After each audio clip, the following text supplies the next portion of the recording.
আরও খবর জানাতে মুন্সিগঞ্জ থেকে সরাসরি যুক্ত হচ্ছেন সহকর্মী এম তরিকুল ইসলাম মাহবুব। তরিকুল, এত আধুনিক একটি সড়কে কেন এত দুর্ঘটনা ঘটছে, কারা দায়ী, মূলত কি বলছে প্রশাসন, জানাবেন। আমি এই মুহূর্তে দাঁড়িয়ে আছি ঢাকা মাওয়া এক্সপ্রেস মুন্সিগঞ্জের শ্রীনগরে। আর আপনি যেটি জানতে চাচ্ছেন এত দুর্ঘটনার কারণ কি, আর এত দুর্ঘটনা সম্প্রতির সময় কিন্তু এই সড়কটি চালু হওয়ার পর কিন্তু 2020 সালে চালু হওয়ার পর কিন্তু এ পর্যন্ত 985টি দুর্ঘটনায় কিন্তু প্রায় 138 জনের মতো প্রাণ গেছে। আর এই ফায়ার সার্ভিসের সাথে আমি কথা বলেছিলাম, এই গত এই বছরের ডিসেম্বর পর্যন্ত কিন্তু এই সড়কটিতেই কিন্তু প্রাণ গেছে 22 জনের মতো। আর এই সড়ক দুর্ঘটনার কারণের জন্য কিন্তু বেপরোয়া গতি এবং অতিরিক্ত ফিটনেসবিহীন যানবাহন এবং অদক্ষ চালকের কারণে কিন্তু এই সড়কগুলোতে কিন্তু প্রতিনিয়তই দুর্ঘটনা ঘটছে। আমি কিন্তু এই ব্যাপারে এখন কথা বলবো এই হাইওয়ে পুলিশের ইনচার্জ আব্দুল কাদের জিলানির সাথে। আমি জানতে চাইবো এই রুটে তাদের কার্যক্রম কিন্তু চলমান অতিরিক্ত গাড়ির উপরে স্পিডের কারণে কিন্তু তারপরে এত দুর্ঘটনা কিন্তু আমি জানতে চাচ্ছি।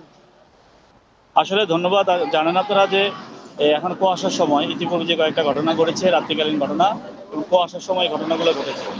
এছাড়া এই গাড়িতে এক্সপ্রেস ওয়েতে এই ড্রাইভাররা এই এত রাস্তা ফ্রি পাওয়ার কারণে এখানে কোনো ধীরগতির কোনো যানবাহন উঠতে পারে না।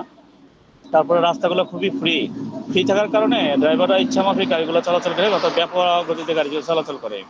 আর যারা যাত্রী আছেন তারাও বলে যে সামনে গাড়ি চলে গেছে, আপনি কেন পিছনে গাড়ি পড়ে আছেন, ধীরে ধীরে যাচ্ছেন। তারপরে আপনার এই যে যারা এই পথচারী আছেন, পথচারী অনেকগুলো আমরা এরকমভাবে তাদেরকে সচেতন করেছি যে পথচারী তারা ফুটওভার ব্রিজ ব্যবহার না করে তারা নিজ দিয়ে রাস্তা পারাপার হচ্ছে। আসলে মানুষের জনগণের সচেতনতা সবচেয়ে বেশি প্রয়োজন। সচেতনতাই আসলে দুর্ঘটনার একমাত্র কারণ আমার কাছে মনে হচ্ছে। পাশাপাশি আমাদের আইন প্রয়োগের একটা বিষয়, আমরা আইন প্রয়োগ করতেছি এবং পাশাপাশি সচেতন করতেছি আমরা এটাকে দুর্ঘটনা কমানোর জন্য। রোদেলা, শুনছিলেন যে হাইওয়ে পুলিশের ইনচার্জ আব্দুল কাদের জিলানি বলতে যে ড্রাইভারের পাশাপাশি কিন্তু চালকদের পাশাপাশি কিন্তু জনসাধারণের সচেতন হতে হবে এবং তারা কিন্তু অতিরিক্ত গাড়ি, ওভার স্পিডের যে গাড়ি সেগুলো পর্যবেক্ষণ করতেন এবং বিধি অনুযায়ী কিন্তু তারা নিয়মিতই কিন্তু এই সড়কটিতে কিন্তু তারা কার্যক্রম চালাচ্ছেন। আর আমার কাছে ছিল মুন্সিগঞ্জের মাওয়া থেকে, মুন্সিগঞ্জের সমাজপুর থেকে সর্বশেষ রোদেলা।